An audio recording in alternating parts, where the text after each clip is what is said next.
پاکستان کی تاریخ میں جائیں اور بنیاد میں جائیں تو آپ کو پتہ چلے گا کہ آپ کا جو فراڈ ہے، جو جھوٹ ہے، وہ بیسیکلی 75 سال پہلے آپ کی بنیادوں میں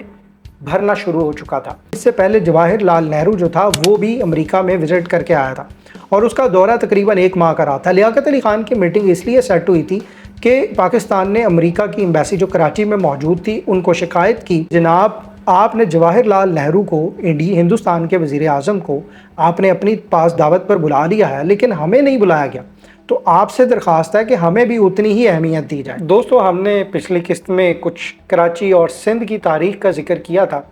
اور اس دفعہ ہم ذکر کرتے ہیں پاکستان بننے کے بعد کی صورتحال کہ پاکستان 1947 میں بنا اور 1947 میں جب پاکستان بنا تو اس کے بعد کے کیا حالات تھے۔ تو اس کے بعد کے حالات یہ تھے کہ محمد علی جناح جو تھے وہ وفات پا گئے تھے، فوت ہو گئے تھے، اور اس کے بعد لیاقت علی خان پاکستان کے پہلے وزیر اعظم بن گئے، اور جب پاکستان کے پہلے وزیر اعظم لیاقت علی خان بنے تو ان کی خارجہ پالیسی یعنی فارن پالیسی کیا ہوا کرتی تھی۔ لیاقت علی خان کی فارن پالیسی یا خارجہ پالیسی جو تھی وہ بہت ہی گھناؤنی قسم کی تھی، اور پھر جب ان کی موت ہوئی، ان کو کسی نے مارا تو ان کو شہید ملت کا خطاب بھی دیا گیا۔ ہم خطاب بھی بڑے عربک اور بڑے زبردست قسم کے خطابات دیتے ہیں۔ تو ان کی پالیسی میں 2 چیزیں بڑی اہم تھیں کہ ایک تو امریکہ کو مالی مدد کے لیے قائل کرنا ہے، مطلب امریکہ پاکستان کی مالی مدد کرے، اور دوسرا جو مقصد تھا وہ یہ تھا کہ امریکہ جو ہے ملٹری مدد جو ہے وہ پاکستان کی کرے، مطلب ملٹری کو، پاکستان کی ملٹری کو وہ مطلب سٹیبل کرے اور اس کو ڈیولپ کرے۔ اچھا، اب دونوں شرائط کے لیے لیاقت علی خان بڑے سنجیدہ تھے۔ یہ امریکی دورے پر بھی گئے، اور امریکی دورہ جب ہوا لیاقت علی خان کا تو وہ سال تھا 1950 میں وہ اپنی بیگم کے ساتھ، اپنی بیوٹیفل وائف کے ساتھ، رانا جس کا نام تھا، بیگم لیاقت علی خان کے ساتھ، بیگم رانا کے ساتھ وہ امریکہ گئے، اور امریکہ میں انہوں نے 3 ہفتے تک قیام کیا۔ لیاقت علی خان کے اس دورے کی جو تیاری تھی وہ 2 لوگوں نے کی، سکندر مرزا جو پاکستان کے سیکرٹری دفاع تھے، اور دوسرے نمبر پر پہلے وزیر خزانہ غلام محمد۔ اب غلام محمد جو تھے وہ جسمانی طور پر بھی بیمار تھے، کمزور تھے، اور صحیح طرح پرفارم نہیں کر سکتے تھے، لیکن پھر بھی اس کے باوجود ان کو وزیر خزانہ بنایا گیا تھا، اور بعد میں انہی غلام محمد کو پورے پاکستان کا مطلب ہیڈ بنا دیا گیا تھا، ہیڈ آف سٹیٹ بنا دیا گیا تھا۔ ایسا کیوں کیا، کس نے بنایا ایک بیمار شخص کو، بیمار آدمی کو؟ تو دس از اگین کویسچن مارک۔ بہرحال لیاقت علی خان جو ہے، اب اگر آپ تاریخ پڑھیں اور اب وہیں سے جھوٹ کو روکنا ہوتا ہے یا پالیسی کو فوراً سے تبدیل کرنا ہوتا ہے، لیکن ہم نے ایسا نہیں کیا۔ تو بہرحال کہانی چلتی کہ لیاقت علی خان کے امریکی دورے کی تیاری 2 لوگوں نے کی، سکندر مرزا اور وزیر خزانہ غلام محمد نے۔ دونوں نے بڑی خوشی سے لیاقت علی خان کو تیار تیور کر کے، ان کی بیگم کو تیار کر کے 3 ہفتے کے امریکی دورے پر باقی وفد اور باقی حملے کے ساتھ ان کو وہاں بھیجا۔ جب لیاقت علی خان وہاں جا رہے تھے تو ان کو بتایا گیا تھا کہ وہاں پر جانے کا مقصد کیا ہے، اور وہ مقصد اس میں شامل تھا پاکستان کے لیے بندوقیں، رڈار اور ٹینک وغیرہ کی مدد امریکہ سے مانگنا، اور ظاہر ہے مالی مدد بھی مانگنا، کیونکہ پاکستان ابھی اپنے پاؤں پر کھڑا ہو رہا تھا۔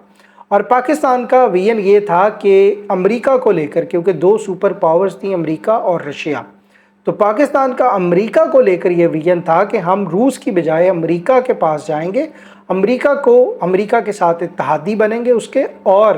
امریکہ سے جتنا ہو سکے مالی مدد مانگیں گے۔ اور اس کام کے لیے وزیر خزانہ غلام محمد نے بھی بے شمار ایفرٹس کی۔ ابو الحسن اصفہانی جو محمد علی جناح کے رائٹ ہینڈ تھے، انہوں نے بھی بہت کوششیں کی، اور جتنی بھی کانفرنسز ہوتی تھیں یہ امریکہ کو خطاب میں یہ ضرور کہتے تھے، بالخصوص غلام محمد، کہ غریب اور نادار اور کمزور ملکوں کی مدد کرنا سپر پاورز یعنی بڑے ملکوں کی ڈیوٹی اور فرض ہے۔ ایک تجارتی کانفرنس ہوئی تھی، ٹریڈ کانفرنس ہوئی تھی یونائٹڈ نیشنز کے اندر،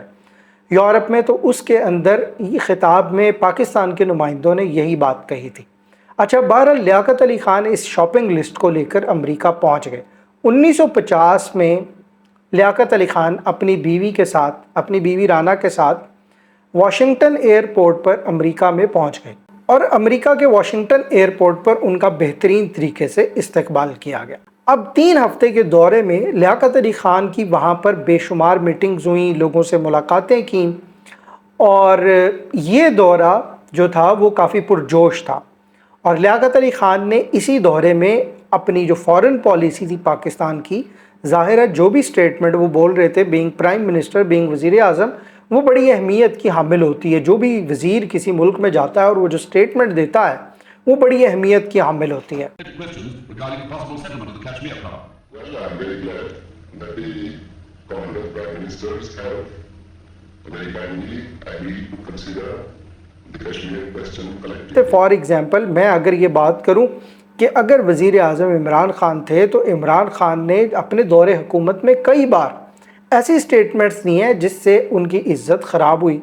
اور پھر ان کو پتہ چلا اسی سٹیٹمنٹ سے یہ بھی واضح تھا کہ یہ بندہ پاکستان کے حالات کو یا نظام کو ٹرانسفارم نہیں کرنے آیا، ٹھیک ہے، یہ آدمی جیسے باقی حکمران آتے ہیں وہ ٹائم پاس کرنے کے لیے آیا۔ اچھا، جس انداز میں آپ نے تحفظ ناموس رسالت کو پوری دنیا میں انٹرنیشنل فورمز پر اجاگر کیا، چاہے وہ یو این ہو چاہے او آئی سی ہو، آپ نے سچے عاشق رسول صلی اللہ علیہ وسلم ہونے کا ثبوت دیا ہے۔ ٹیم کام میں آپ کے شامل حال ہو۔ بات چیت کرنے آیا ہوں، مسئلہ آپ کے بچوں کے مستقبل کا۔ ایاک نعبد و ایاک نستعین۔ اس کی بہت ساری مثالیں ہیں میرے پاس، لیکن خیر یہ ٹاپک ڈی ریل نہ ہو جائے تو میں اس کی طرف نہیں جاتا۔ میں صرف اس بات پر رہتا ہوں کہ امریکہ میں لیاقت علی خان کا پہلے وزیر اعظم کا دورہ اور ان کے جو بیانات تھے امریکہ میں، وہ پاکستان کی پہلی فرسٹ فارن پالیسی تھی۔ فرسٹ فارن پالیسی مطلب پہلی خارجہ پالیسی تھی، اور وہیں سے پاکستان کا جو فرسٹ امپریشن ہے وہ امریکہ پر پڑنا تھا۔ تو لیاقت علی خان نے اپنی تمام میٹنگز میں یہی بات کہی کہ پاکستان ایک نادار ملک ہے، غریب ملک ہے، اور ہمیں مدد کی ضرورت ہے، ہمیں سٹیبلائز کیا جائے۔ اور دوسری بات لیاقت علی خان جو اپنے منہ سے نکالتے تھے وہ یہ تھی، امریکہ جو ہے وہ پاکستان کی اہمیت کو نظر انداز اس لیے بھی نہیں کر سکتا کہ پاکستان کے ایک طرف ایران اور افغانستان لگتے ہیں اور دوسری جانب ہندوستان لگتا ہے، تیسری جانب مشرق وسطیٰ کے وہ ممالک لگتے ہیں جو تیل کے ذخائر سے مالا مال ہیں، اور امریکہ کے لیے پاکستان ان تمام ممالک میں ایک کمیونیکیٹر کے طور پر یا ایک نمائندے کے طور پر کام کر سکتا ہے، تو اسی لیے پاکستان کی اہمیت کو نظر انداز نہیں کیا جا سکتا۔ دوسری ان کی سٹیٹمنٹ جو ہوتی تھی وہ یہ تھی کہ پاکستان جو ہے وہ امریکہ کے لیے روس کے خلاف، روس کی کمیونسٹ آئیڈیالوجی کے خلاف جنگ میں حصہ لے سکتا ہے، مطلب امریکہ کا اتحادی ہے کمیونسٹ سوچ کے خلاف۔ لیاقت علی خان کی کافی ساری میٹنگز ہوئی، اور ٹرو مین جو امریکی وزیر تھا، پریزیڈنٹ تھا، جو مین میٹنگ ہونی تھی وہ ڈیلے ہو گئی۔ اس سے پہلے جواہر لال نہرو جو تھا وہ بھی امریکہ میں وزٹ کر کے آیا تھا، اور اس کا دورہ تقریباً 1 ماہ کا رہا تھا۔ لیاقت علی خان کی میٹنگ اس لیے سیٹ ہوئی تھی کہ پاکستان نے امریکہ کی ایمبیسی جو کراچی میں موجود تھی ان کو شکایت کی، جناب آپ نے جواہر لال نہرو کو، ہندوستان کے وزیر اعظم کو آپ نے اپنی پاس دعوت پر بلا لیا ہے لیکن ہمیں نہیں بلایا گیا، تو آپ سے درخواست ہے کہ ہمیں بھی اتنی ہی اہمیت دی جائے۔ معاملہ یہ تھا کہ امریکہ کے لیے ہندوستان زیادہ بڑی معیشت تھی، زیادہ بڑا خطہ تھا، اور بنیادی طور پر ایک اوریجنل خطہ تھا۔ پاکستان جو مذہب کے نام پر محمد علی جناح نے بنایا تھا اور چھوٹا سا تھا رقبے کے لحاظ سے بھی اور آبادی کے لحاظ سے بھی، اور بنا بھی مذہب کے نام پر تھا، تو کافی ساری غربت تھی پاکستان میں، لینڈ لارڈ تھے، کرپشن بہت زیادہ تھی، تو تمام ملکوں کے لیے ایک بڑا بیکورڈ ملک تھا، یہ اس کی کوئی حیثیت نہیں تھی، امریکہ بھی اس کو اس طرح سے توجہ نہیں دے رہا تھا۔ تو یہ معاملہ ہوا تھا جس کے بعد ساروں نے مل کر لیاقت علی خان کا دورہ جو تھا وہ پلان کیا۔ دورہ جو تھا بڑا اہم تھا کیونکہ پاکستان کا فرسٹ امپریشن جانا تھا۔ لیاقت علی خان کی میٹنگ سیکٹری دفاع سے بھی ہوئی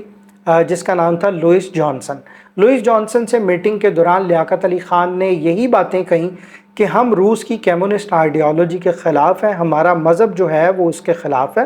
مطلب مذہب کو وہ بیچ میں لے آئے۔ اور انہوں نے یہ بھی بیان دیا لیاقت علی خان نے، بڑا اہم بیان ہے جس سے پاکستان کا مستقبل واضح ہونے جا رہا تھا کہ پاکستان آئندہ کیا کرنے جا رہا ہے۔ تو لیاقت علی خان نے لوئس جانسن کو اور امریکی نمائندوں کو، ڈپلومیٹس کو یہ بھی کہا کہ پاکستان کے اندر روس کی کمیونسٹ آئیڈیالوجی کے خلاف بہت سے مسلمان جنگجو موجود ہیں جو کسی بھی وقت لڑنے کے لیے تیار ہیں۔ اس بیان کا مقصد یہ تھا کہ امریکہ پاکستان کی مدد کرے اور اسے روس کے خلاف اپنا حصہ دار بنا لے۔ امریکہ کے اسسٹنٹ سیکرٹری تھے جارج میک گئی، انہوں نے بھی گھر دعوت پر بلایا، اور مطلب ایک دعوت نامے پر بلایا، اور ان کے ساتھ بڑی کلوز میٹنگ رہی لیاقت علی خان کی۔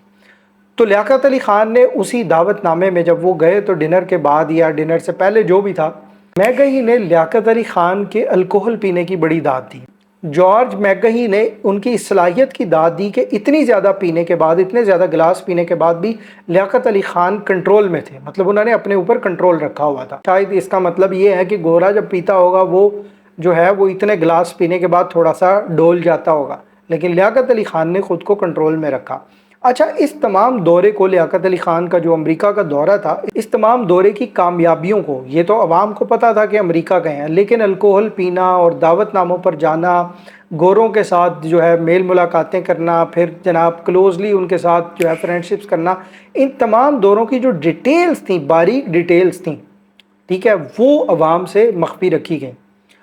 اس کی وجہ یہ تھی کہ عوام کو روزانہ کی بنیادوں پر اینٹی امریکن سینٹیمنٹ بیچے جا رہے تھے۔ ان کو کہا گیا تھا امریکہ مرد آباد کہنا ہے، ٹھیک ہے، اس کا بھی ایک مقصد تھا، اور وہ مقصد یہ تھا کہ امریکہ کی توجہ حاصل کرنا اور ایلیٹ کے لیے راستہ ہموار کرنا امریکہ کے ساتھ دوستی کا، کہ ایلیٹ امریکہ کو کہے کہ دیکھیں ہمیں تو گراؤنڈ ریالٹی یہ ہے کہ ہمیں پبلک سے اور میس پبلک سے اور ایک بڑی جنتا سے جو ہے وہ ایک بڑی سی جو ہے ریزسٹنس آتی ہے آپ کے خلاف، ہم اس کو بھی روک رہے ہیں۔ اچھا، اب دوسری بات یہ ہے کہ جب لیاقت علی خان 3 ہفتے کے اس کامیاب سوشل میٹنگز کے بعد پاکستان واپس آئے، کامیاب دورہ تو نہیں کہنا چاہیے، پاکستان کے لحاظ سے کامیابی نہیں تھی، چند ایک لوگوں کی کامیابی تھی، سکندر مرزا کی، غلام محمد کی، اور لیاقت علی خان کو وہ استعمال کر رہے تھے۔ تو لیاقت علی خان جب اس دورے سے واپس آئے تو انہوں نے فوراً سے ایک پبلک ریلی رکھی۔ آپ نے سوچا ہوگا وہ آ کر بتائیں گے کہ میں نے ادھر کیا کیا باتیں کی، ڈیٹیل میں بتائیں گے، ٹھیک ہے، لیکن لیاقت علی خان نے جو عوامی جلسہ رکھا اس میں پاکستان کے جو مسلمان ہندوستان سے ہجرت کر کے آئے تھے، جن کو اسلام کے نام پر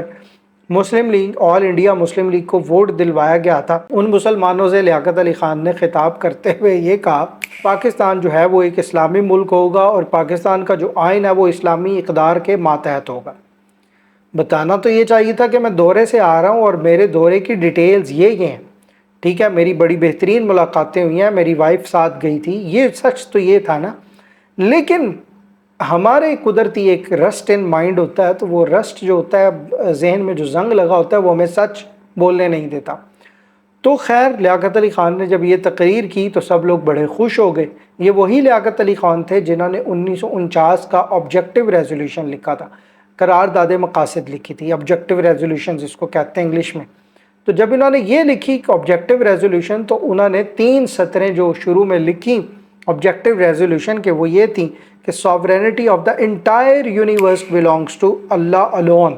مطلب یہ کہاں 7 لاکھ مربع کلومیٹر پاکستان نیا حاصل کیا تھا، ٹھیک ہے، چھوٹا سا پدھا سا پاکستان حاصل کیا تھا، اور کہاں پوری دنیا کو یہ کہا کہ